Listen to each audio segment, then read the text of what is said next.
এটা ছিল এই বছরের প্রথম ভিডিও, বাট সব ভিডিও আপলোড করলেও আমি কিন্তু এই ভিডিওটাকে এখনও আপলোড করিনি বা আপনাদের সাথে শেয়ার করিনি। ওই দিন কিন্তু আমরা সবাই মিলে গিয়েছিলাম একটা দাওয়াত খাওয়ার জন্য, এবং একটা ছিল একদম বছরের শুরুর দিকে, 1 তারিখ কি 2 তারিখ, যদিও আমার ডেটটা মনে নেই। যাই হোক, সবাই যেহেতু দাওয়াতে যাব, তাই সকাল সকাল ঘুম থেকে উঠেই রেডি হয়ে আমরা সবাই মিলে রওনা দিয়ে দিলাম। যদিও আমরা প্রথমে সবাই মিলে নতুল্লাবাদেই একসাথে হই, তো প্রথমে গিয়ে আমরা একটু 2-1 জনে চা খাচ্ছিলাম, সবাই আসার জন্য ওয়েট করছিলাম। তো সবাই যখন একসাথে হয়ে আমরা সবাই একসাথে হওয়ার পরে বাসের টিকিট কেটে প্রথমে আমরা বাসে উঠে গেলাম। তো বাসে উঠতেই আনোয়ার ভাইয়া আমাদের সবার জন্য এরকম কিন্তু ডাল নিয়ে নিয়েছিল, আর আমরা সবাই মিলে রওনা দিয়ে দিলাম আমাদের গ্রামের বাড়ির উদ্দেশ্যে। তো আমাদের গ্রামের বাড়ি কেন বললাম, মূলত আমাদের যেখানে দাওয়াত ছিল আমাদের গ্রামের বাড়িতেই, সেখানেই। তো মূলত আমরা ধামরাতে যাচ্ছি, তো পাশে যাওয়ার পথে এত সুন্দর দৃশ্য দেখে খুব বেশি ভালো লাগতেছিল। তো প্রথমে গিয়েই আমাদের বাজারে কিন্তু আমরা চলে গেলাম একটা মিষ্টির দোকানে, মূলত গোপাল ঘোষের দোকানে। এটা কিন্তু এখানে অনেক বেশি জনপ্রিয়। তো এখান থেকে প্রথমেই যেহেতু দাওয়াতে যাচ্ছিস, তাই এখান থেকে মিষ্টি নিয়ে নিলাম। আর আমরা যেহেতু দেখলাম গরম গরম ছানা উঠিয়ে নিয়ে এসছে, তাই সবাই এখানে গরম গরম ছানা ট্রাই করতেছিলাম, কারণ গরম গরম ছানা সবাই অনেক পছন্দ করলেও আমার কাছে কিন্তু একটুও ভালো লাগেনি। তো এরপরে আরও কিছু ফল টল কিনে নিয়ে সবাই মিলে আমরা ভ্যানে উঠে রওনা দিয়ে দিলাম যেখানে আমাদের দাওয়াত ছিল সেই বাসায়। তো আমরা কলেজের সামনে থেকে সরাসরি চলে গেলাম সেই বাসাতে। তো গিয়ে প্রথমে এখানকার গ্রামীণ পরিবেশের মধ্যে এত সুন্দর লাউ গাছ হয়েছিল, আর লাউগুলো দেখে সবাই তো চলে গেল লাউয়ের সাথে ছবি তোলার জন্য। তো ওই দিন কিন্তু অলরেডি লাউ সেলিব্রিটি হয়ে গেছিলো। যাই হোক, তারপরে এখানকার পরিবেশ আমাদের অনেক বেশি ভালো লাগছিল। তো পিছনে আমরা পুকুর পাড়ে যাই একটু ঘোরার জন্য, গিয়ে দেখি এরকম অনেক বড় একটা চালতা গাছ। তো আমরা যেহেতু সবাই চালতা লাভার, তাই আর দেরি না করেই সবাই মিলে একটা কৌটা নিয়ে শুরু করে দিলাম চালতা পাড়া।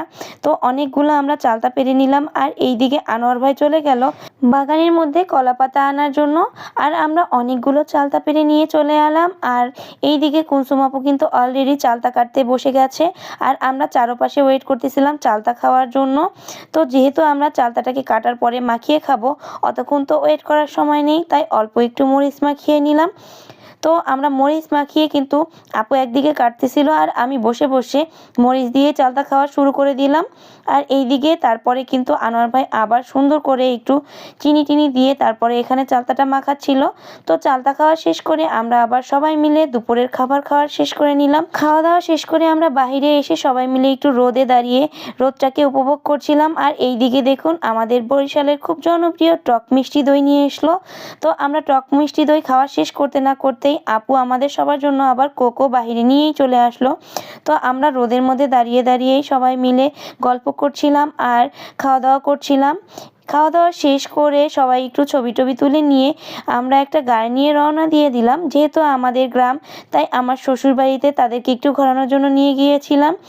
তো ওই সময় যেহেতু শীতের সময় ছিল, আর আমাদের বাসার পাশে আমার ননদের কিন্তু অনেক সুন্দর এরকম ফুল হয়েছিল। তো সবাই তো এই ফুল গাছ দেখে অনেক বেশি খুশি হয়ে যায় আর ছবি ভিডিও তুলতে শুরু করে।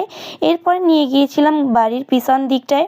তো ওখানে গিয়ে এইখানকার পরিবেশ দেখে তারা তো আরও বেশি খুশি হয়, এখানে অনেক বেশি ছবি ভিডিও বানায়। এরপরে এইদিকে আমরা আবার আমাদের গাছ থেকে ডাব পাড়াই সবাইকে ডাব খাওয়ানোর জন্য। আমাদের গাছ থেকে ডাব পাড়ানোর পরে সবাই মিলে একটু মজা করছিলাম। এইদিকে আমাদের গাছ থেকে সিম পাড়া হচ্ছিল, আর আমরা আবার এখানে বসে সবাই মিলে তার ভাইকে দিয়ে আমাকে প্রপোজ করাচ্ছিল, যদিও এইটা কিন্তু তাদের প্ল্যানিং ছিল। যাই হোক, তো সবাই মিলে অনেক বেশি মজা করছিলাম।